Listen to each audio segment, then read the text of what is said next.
오늘 주제는 사실은 이제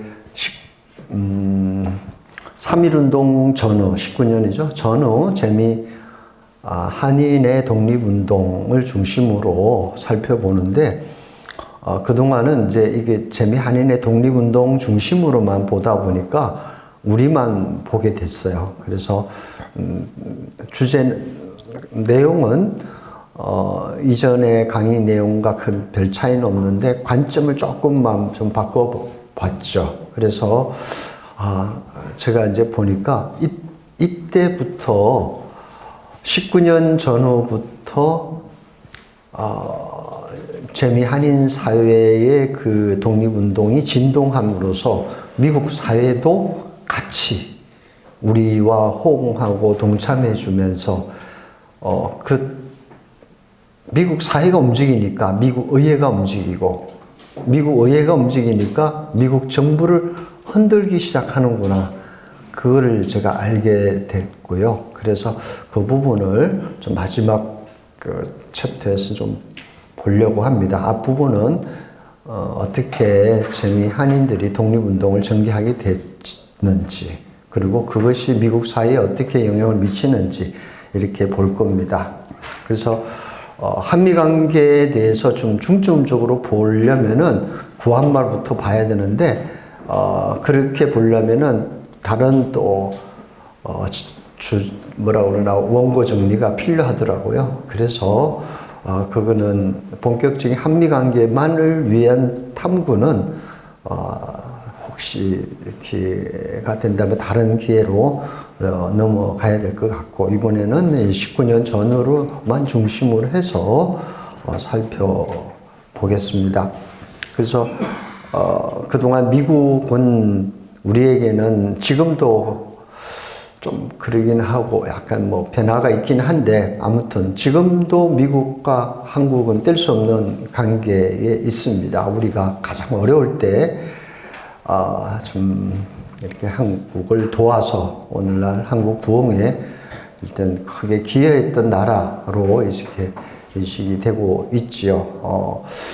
그렇게 되기까지 미국이 처음부터 그렇지는 않았고요. 구한말 시절에 보면은 미국은 철저하게 한국은 처음에 이용을 가치가 있나 했더니 보니까 이용할 가치가 없는 나라로 판단한 뒤부터는 그냥 이게 나라가 없어져도 된다라고 할 정도로 무관심하고 냉담했던 미국이었습니다. 그래서 을사늑약으로 외교권이 박탈될 때 가장 먼저 한국에서 철수한 나라가 미국이죠. 우리와 유럽과 가장 먼저 구미 나라와 외교관계 맺은 첫 번째 나라가 미국인데 한국을 제일 먼저 버린 나라도 미국이죠. 그러니 참 국제관계는 남의 나라에 의존해서 우리를 존립하면 안 된다는 것을 역사를 통해서 우리가 많이 배워야 되지 않나 싶습니다. 그래서 오늘은 그런 속에서 한국 다시 조선이죠. 조선과 대한제국이 거치면서 기댈 나라는 미국밖에 없었어요. 우리 당시 한국인 입장에서는 그리고 대한제국 정부도 그랬고, 근데 그거는 일방적인 원사이드 아시다시피 원사이드였죠.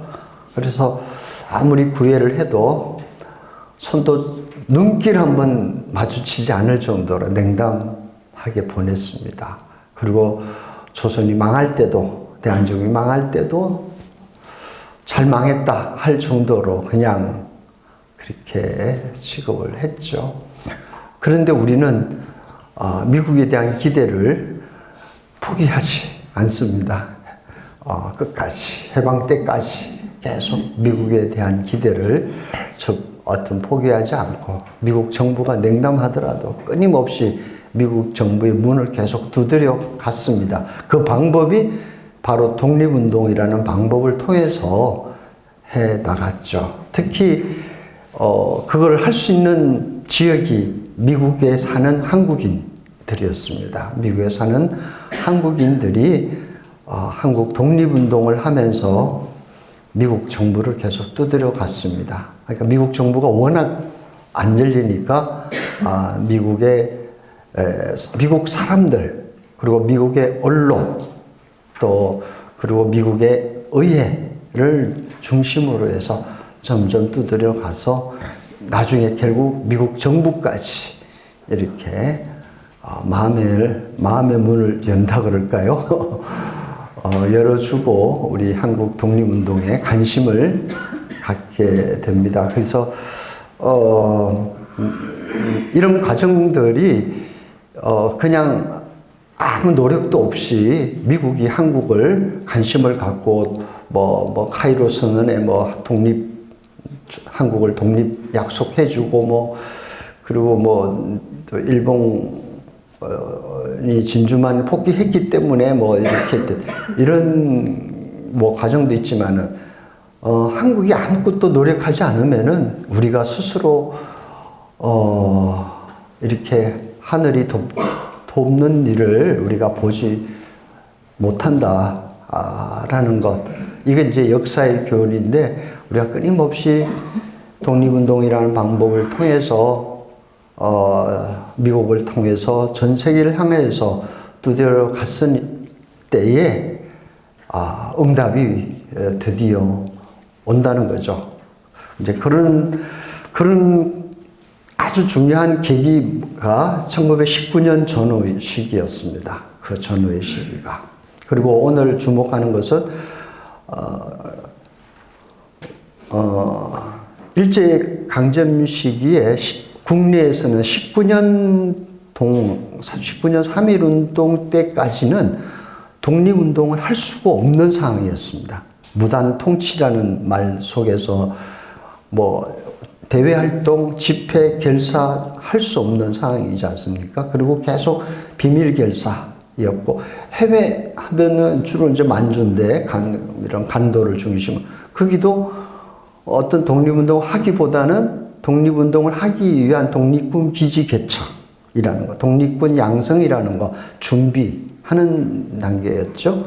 실제로 독립운동을 하지는 못하고 있었던 상황이죠. 그러다가 이제 3.1운동이 터지니까 본물이 터져서 이렇게 나갔는데, 미국의 경우는, 미국에 있는 한인들의 경우는 그게 아니라 3.1운동이 떨어지기 전부터 독립운동의 열기가 아주 가득 찼죠.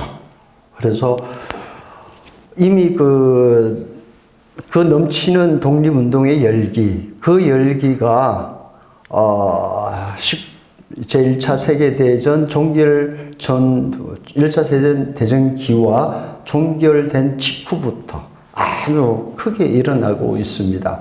그래서 사실상 우리는 3.1운동을 통해서 독립운동이 폭발한 것처럼 이렇게 보이지만은 실제로는 미주 한인들이 이미 독립운동의 그 열기, 충만한 열기가 이미 확산되고 있었습니다.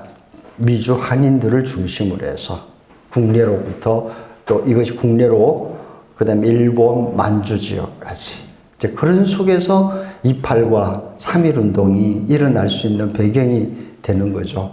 그래서 우리가 그동안은 3.1운동, 28 이것만 중심으로 해서 이렇게 보았는데 사실은 그 전 단계의 미주 한인들의 뜨거운 독립운동의 그 열기를 사실 잊고 살았죠. 이제 이런 점에서 오늘 여러분들이 한번 주목해서 보시기 바랍니다. 그래서 얼마나 뜨겁게 독립운동을 했는지. 그래서 시간이 저에게 많이 준비는 했지만은 시간이 많지가 않습니다. 그래서 교재에 있는 내용들은 사실 많이 축약시킨 내용들이거든요.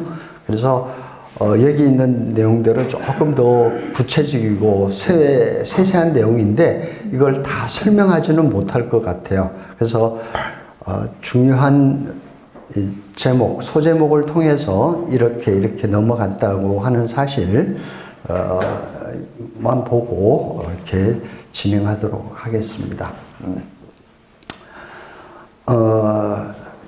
미주 한인들에게 1910년대 본격적인 독립운동을 나서게 된 계기는 뉴욕 소약국 동맹회의에 한인 대표를 파견하면서 그리고 대표가 활동하면서부터 시작이 됩니다. 뉴욕 소약국민 동맹회의. 이 뉴욕 소약국민 동맹회의는 이름 그대로 약소민족이죠. 강대국에 치여서 주권을 행사하지 못하는 약소민족이나 그리고 식민지 민족이나 이런 민족들의 대표들이 모여서 자신들의 권익과 주권을 지키기 위한 활동을 위해서 만드는 그런 단체입니다. 그래서 이 소약국민 동맹회의는 1차로 1917년에 10월에 있었고 2차로는 18년 12월에 두 번 열리는데 이게 첫 번째, 두 번째 다 한인 대표들이 참가를 했습니다. 그래서 이 소약국민 동맹회의는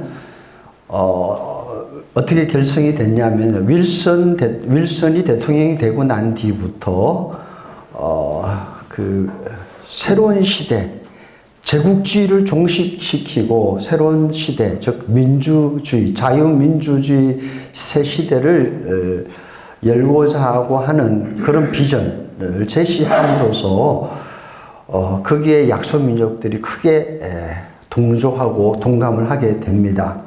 그래서 그 윌선의 그 연설, 상원의원에서의 연설과 또 양하원 합동회에서의 1차 세계대전 참전 연설에서 발표를 하죠. 그래서 해가지고 민주주의의 나라, 민주주의 국가를 만들어야 된다 하면서 그동안 이어져 왔던 그 1800년이니까 그건 뭐 한 200년 동안 이어졌던 제국주의 시대를 이제 종식시키자. 앞에가 한 100년 넘었네요. 200이 아니고. 제국주의 시대를 종말하자 하고 하면 그런 주장을 할 때 약소민족들은 크게 감명 갖고 그 약소민족 대표들이 모였죠. 17년 6월 달에. 그래서 소약국민 동맹회를 결성을 했습니다. 이 동맹회의 1차 때 한인 대표로는 박용만이 참가를 했죠. 여기까지는 우리가 그나마 알려졌던 상황이었습니다. 그런데 이 박용만을 대표로 보낸 인물이 이승만이었어요. 그리고 이승만이 소약국민 동맹회의에 평의원 그 당시 이사부 이사로 등재가 되어 있다는 사실을 그동안 몰랐습니다. 그래서 17년 때 이미 이승만 하와이에 있었는데 국제회의가 열리면서 그거를 파악을 하면서 언젠가 하와이를 떠나서 이렇게 국제 외교 무대에 나가야 되겠다고 하는 전초 무대가 바로 뉴욕 소약국민 동맹회의였죠. 그래서 이승만의 활동도 17년에 있었다. 그래서 박용만이 대표로 보낸 인물도 이승만이지만 이승만 스스로도 국제 외교에 나서겠다고 하는 준비를 17년부터 하고 있었습니다. 그리고 그 당시 참가했던 박용만, 당시 36세, 36살의 나이였는데, 유학을 목적으로 와가지고, 그 삼촌이 이제 박장현인데, 구한말에 아주 유학파로서 에리트 삼촌이었습니다. 하여튼 그 덴버에서 같이 생활을 했고, 그리고 애국 동지 대표에도 개최하면서 또 해외 최초의 군사학교인 한인 소년병 학교를 세운 인물입니다. 그래서 무장투쟁, 군사운동 이런 쪽의 인물인데 외교 대표로 이렇게 선정이 됐습니다. 그래서 박용만은 10월 29일 개막식 날 저녁 회의 때 5번째로 등단해서 연설을 하지요. 그래서 한국은 한국인의 것이다. 일본과 다른 어느 인종에게도 통치받을 수 없다. 한국은 끝나지도 멸망하지도 않았다라는 아주 메시지를 남깁니다. 그 메시지에 아주 미국 언론들은 큰 감명을 받았죠. 그래서 특별히 The Survey라는 잡지에서 한국인 대표가 참가하지 않았더라면 어떻게 됐을까 할 정도로 큰 평가를 해 주었습니다. 그리고 박용만은 아까 말씀대로 평소 무력을 주장했던 군사운동가였지만은 처음으로 국제대회에 참가하면서 본인이 남다른 소감을 밝히죠. 그래서 어느 나라이든지 한국이 독립하려면 실력은 갖춰야 하더라도 외교 군사의 활동을 병행 진행해야 될 필요가 있다라고 합니다. 이때 본인은 그동안 군사투쟁만이 이렇게 독립을 얻을 수 있다는 건 있었는데 국제대회에 참가한 뒤부터 외교가 참 중요하다는 것을 깨닫죠. 이런 외교 무대에 박용만이 나옴으로써 19년 3.1운동 직후에 임시정부가 수립이 될 때 박용만은 외무총장에 선임이 돼요. 아니 본인은 국무총장이나 국방부 장관을 하고 싶은 사람인데 외무총장이 된 거예요. 그건 무슨 말이냐면은 17년에 이 활동이 은밀하게 소리 소문 없이 근데 이게 이제 역사는 이게 문서로 이렇게 나타나야 되거든요. 그 문서로 나타난 기록은 없는데 결과만 보이는 거예요. 그래서 그러다 보니까 1917년에 박용만의 국제무대 외교 활동이 이게 임시정부 수립 때 외무총장으로 이렇게 하는데 큰 영향을 주었구나 하는 거를 우리가 볼 수 있겠습니다. 그 1차 세계대전이 종결되면서 본격적인 제2한일의 독립운동이 이루어집니다. 1914년에 일어났던 1차 세계대전이 18년 11월 11일 날 독일의 항복문서 서명으로 해서 종결이 되죠. 11월 11일 날 종결되는 그 다음 날인데 그 다음 날부터 본격적으로 움직입니다. 그러니까 그만큼 1차 세계대전의 종결이 가지고 있는 의미는 국제적으로도 엄청난 반향을 일으킨 사건이지만은 식민지 한국인에게도 엄청난 큰 사건으로 왔었습니다. 왜 그러냐면은 윌슨이 제시했던 14개조 평화 원칙이 앞으로 파리 강화회의 때 적용이 될 거라고 하는 그 기대가 있었죠. 그 중에서 민족 자결주의 여러분 잘 아시는 거. 그리고 또 하나가 국제연맹 창설안입니다. 그래서 그동안 윌슨이 가지고 있던 좀 이상적인 정치 이념, 그래서 불법적인 약육강식의 제국주의 시대를 종식시키고 민주주의의 새 이념을 바탕으로 한 자유와 평등, 정의가 실현되는 신시대를 열자 하는 주창에 전 세계 약소민족들이 아주 열광을 하고 파리 강화회의에 온 집중을 하죠. 그런 속에서 제2한인들도 종결 이후 국제정세의 변화에 동참을 합니다.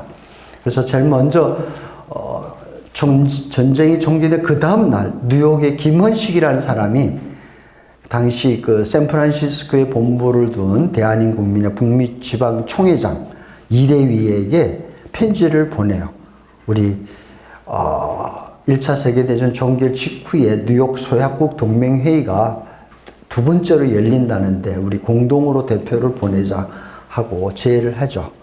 그거를 이제 이대희가 중앙총회장인 안창호에게 알려서 협의를 하니 중앙총회장이 뉴욕에 대표와 지금 전 미주 한인 사회를 통할하고 있는 대한민국민회와 이거 공동으로 대표를 보낼 만큼 수준이 아니다. 왜냐면 뉴욕의 한인들은 그 당시 한 20여 명밖에 없었고 단지 대한민국민의 관할하에 있지 않는, 그러니까 지부가 없었던 거죠. 그런 상태여서 독립의 그 열심으로 제안을 했지만은 또 조직의 수장으로서는 조직의 권위가 있지 않습니까? 그래서 공동으로 하자는 것을 묵살하고 우리가 단독으로 하겠다 이렇게 가죠. 그래서 중앙총회장 안창호는 이제 단독으로 우리는 대표 파견하겠다 이렇게 나서서 하자. 그런 소식을 들은 뉴욕의 한인들은 그래 그러면 우리도 단독으로 추진하려다 해서 만든 게 신한회, 18년 11월 달에 신한회를 만들었습니다. 회장 신성구, 설기 조병호고 이때 이제 뉴욕 콜롬비아 대학에서 이제 박사 대학원 과정을 이제 입학했던 그 시기죠. 18년 가을에 입학을 했거든요. 그래서 전쟁 종결 직후에 재미한의 독립운동은 대한민국민회와 기존이죠. 이 대한민국민회의 역사는 1909년에 전미주 한인 사회를 통합해서 만든 통합단체예요. 그게 이제 국민회가 다시 이름이 대한민국민회로 바뀌었는데, 그러니까 하와이, 멕시코, 그 다음에 미국 본토까지. 그리고 또 만주 지역, 시베리아까지 지부를 만들 정도로 어떤 세계적인 조직을 갖추고 있었던 조직입니다. 그리고 이제 신설된 신한회를 중심으로 해서 전개가 됐습니다.